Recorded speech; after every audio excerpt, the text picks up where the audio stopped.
Hi guys, Victoria Paxton here. Thanks for stopping back by my YouTube channel.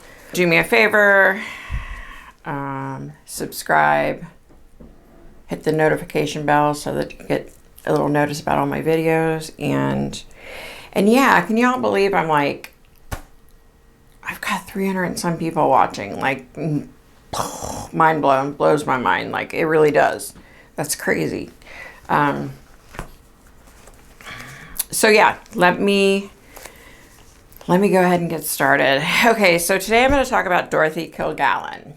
Someone asked me in the comments about her, and honestly, I'd never heard of her.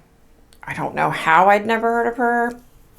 I don't know. But yeah, so you know how I do it. I'm going to go over the basics and then my connection with her and go from there.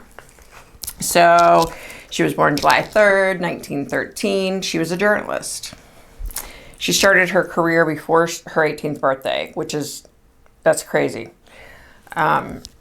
She began a newspaper column called The Voice of Broadway. It eventually syndicated to more than 140 newspapers. So I know nowadays, young people don't get what that means because, we have social media is so rampant. It's easy to go online on Google and search for things. But back before the internet and before Google and all that, a person getting their column published on 140 different newspapers, that was huge. I mean, she was way up here, right? Okay, so on November 8th of 1965, she was found dead in her Manhattan townhouse. Her death was determined to be caused from a fatal combination of alcohol and barbiturates. So back in 1960, she was one of the initial 500 people to receive a star on the Hollywood Walk of Fame, which is huge. She wasn't an actress. She was a journalist, so that's like huge back then. So she was going around telling her friends that the death of JFK was definitely, a conspiracy. And she was bragging about how she was going to write a book. And, yeah, she was just going around basically bragging, which she probably should have kept her mouth shut in hindsight. So she had extensively researched the mafia. She had connections to people that would tell her, anything she needed to know concerning the mafia. So after her death, a few weeks later, she was supposed to be going to New Orleans to meet with a contact to talk about the mafia. Some more, extensive details, I guess. She was married and had 3 kids at the time of her death, although her marriage was more on paper, which more about that later. She considered John F. Kennedy a friend of hers. She'd been at the White House many times.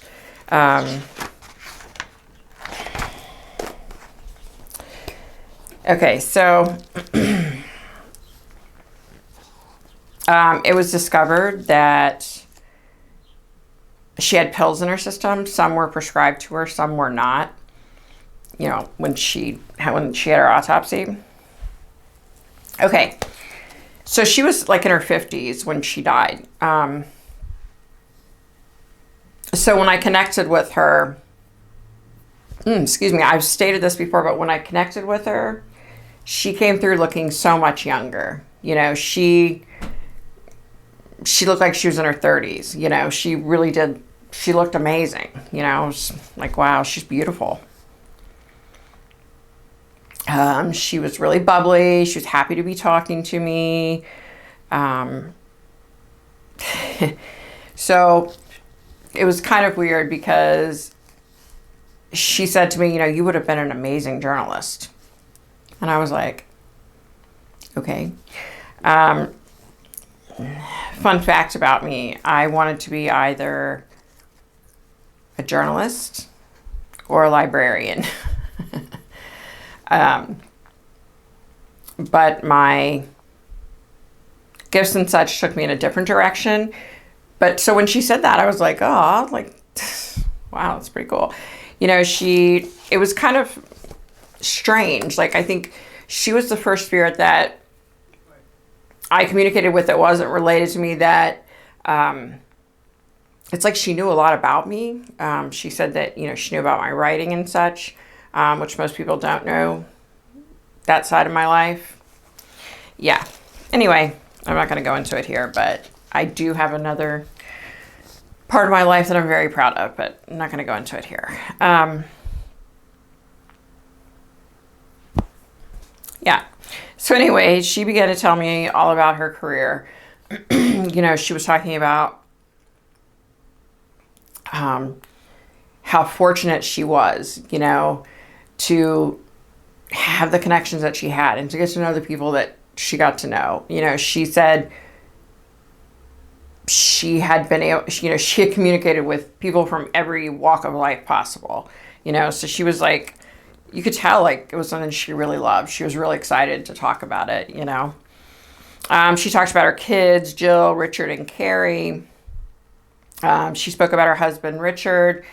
She said that, she loved him, but their marriage wasn't very good at the end. He had cheated on her numerous times. She had cheated on him.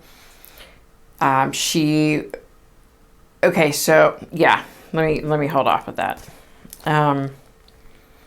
She spoke about being on the TV show What's My Line. That's one thing I didn't say about her past. She was on the show What's My Line, which, people nowadays aren't going to know what that is, but it was a really cool show.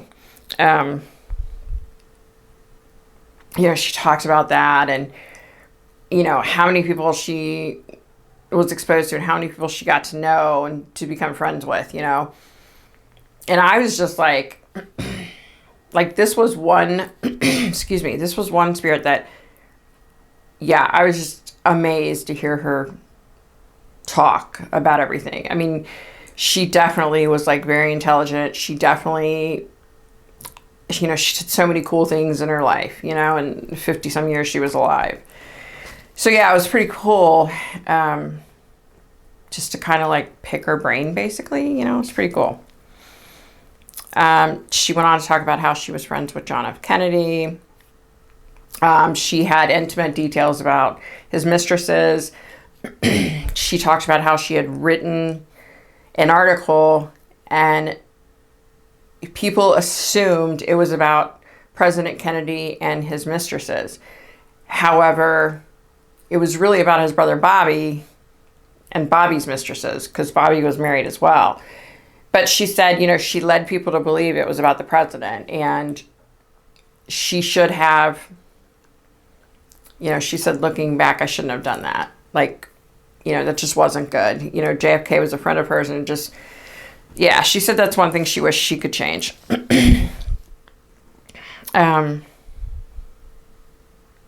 So she talks about her friend Florence, and Florence apparently was one of John F. Kennedy's mistresses, but Florence was one of her dear friends. Yeah. Another thing she talked about was Frank Sinatra. You youngins out there might not know who Frank Sinatra is, but he was amazing. And she said, that was one of her largest life regrets, was that, excuse me, she wrote about him and lost his friendship. And she said, he genuinely was a good friend to her. And again, that was like a huge regret that she had, She talks about how she loved writing about, true crime and politics and the interweb, the interwebbing of how politics and, mafia and true crime all kind of weaves in together. That was pretty cool. She talked about, at the time, J. Edgar Hoover was the director of the FBI. And because she had written so many articles about politics, he had started a file on her and she was made aware of it. And he was basically like trying to track her to see where she was going, what she was doing, who she was talking to, which she said, looking back, that's probably why I was killed.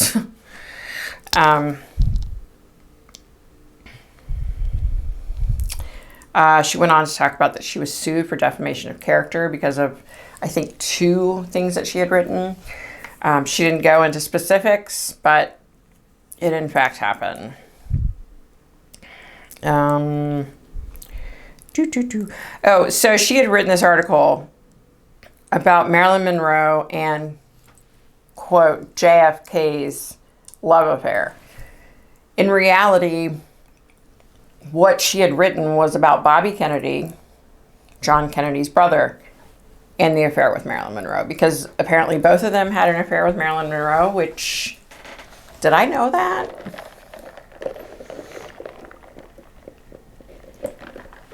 Yeah, I don't know if I knew that. Maybe I did. I don't know. Okay, so she went on to talk about people that she had interviewed and spoken to concerning JFK's death, and shared with me that she didn't think Lee Harvey Oswald had anything to do with the president's death. And she unfortunately said, she went around, quote, loosely talking about that Lee Harvey Oswald had not killed President Kennedy, and that she could prove it. She had information. She had, like they say nowadays, she had receipts. She wanted to spill the tea, right? Which I think I'm sorry, but I think that saying is so bizarre. Spill the tea. I don't know. I don't know who came up with that, but I don't like it. I think it's dumb. But then again, I'm old, so. Okay, so, excuse me. Yeah.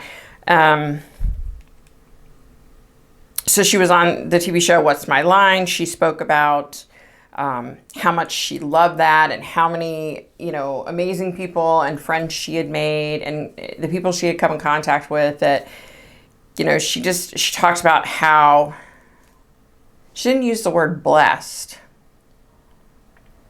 I don't remember what word she used, but how lucky she was to have the exposure to the people that she had exposure to. Like she said, people only dream of knowing these people, and I was friends with these people. So yeah, that was pretty cool. Okay. So she went on to say that after they did a shooting for What's My Line that night, her and the rest of the cast went to the Regency Hotel to have a drink, which they did a lot, I guess. She had a vodka tonic. Look, I love vodka. Cherry vodka and diet ginger ale. That's my favorite. But vodka tonic? Yeah. She said she joked with the cast. They were talking about, the taping and, going into specifics about some of the things that had went on and stuff. And they were just having a good time relaxing. So she got a ride home. She went in, she changed her clothes, and then she went to speak to her husband. Okay. So she talked to her husband for a little bit, just at this point they were more like roommates. So she said, she asked him about his day. He asked her about her day. They talked about What's My Line. She talked to him about a few things that she had coming up as far as interviews she was going to be doing, and articles she's working on. What the heck?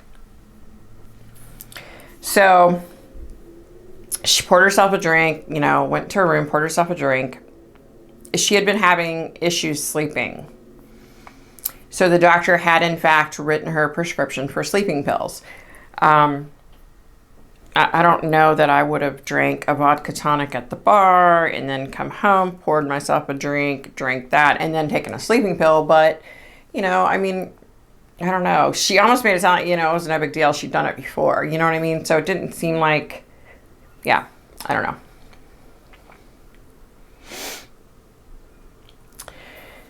So she said she, was just trying to wind her mind down, and she got extremely drowsy, and then that's the last thing she remembers. Yeah,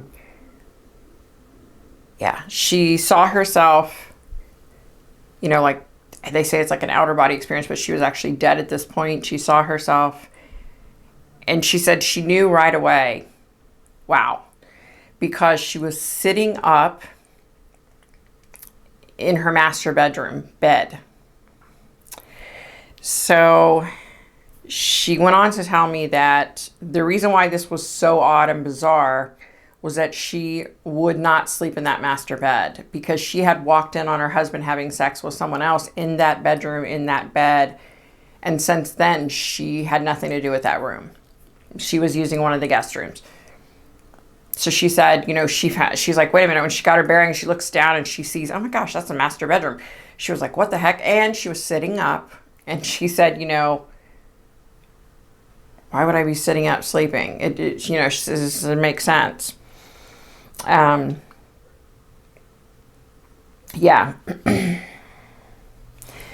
She went on to say that she had on many occasions, drinking a vodka tonic, taken her sleeping pill, and gone to sleep.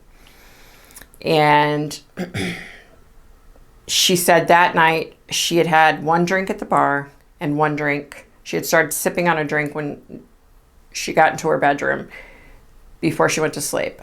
In fact, she didn't even get through the whole second drink, and she said it was different.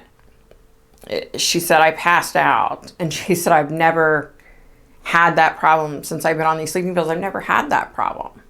I've never felt like that. So she said, that was different. Excuse me.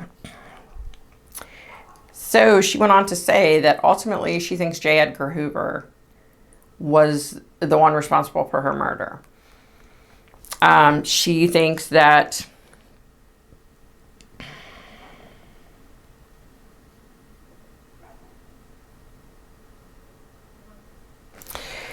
so she said that she feels that J. Edgar Hoover had someone kill her. And she's pretty confident it was someone in the mafia that killed her, that was ultimately responsible. She 100% believes that she was poisoned. She thinks that somehow she was poisoned. She said, maybe when I walked to the bathroom to change my clothes, or, something was put into my drink. And ironically enough, they did find white powder on the table next to her glass. Okay. But I don't know if that powder was ever tested. But they did find, white powder residue. So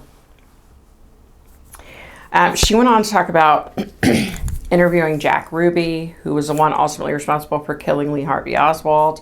She went on to talk about Lee Harvey Oswald and how, he was set up and, it was just wrong. Here's the other interesting thing. She brought up one of her connections, and his name was Mac. Now, Lee Harvey Oswald talked about a connection named Mac. I said to her, was this the same Mac that was connected to Lee Harvey Oswald? And she said, I believe so. So we need to figure out who this Mac person is. Somebody needs to look into this Mac person, because he was somehow like one of the common people in all this, I guess.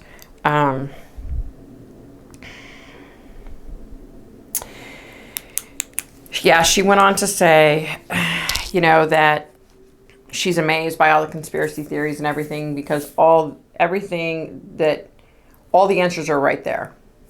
They're right there. She said she doesn't understand why it hasn't been figured out yet, but everything's right there. So, yeah. I don't know. Okay, guys. So, thanks for stopping back by my YouTube channel. Be nice to people. It's free. Doesn't cost anything. So, have a great day. Bye.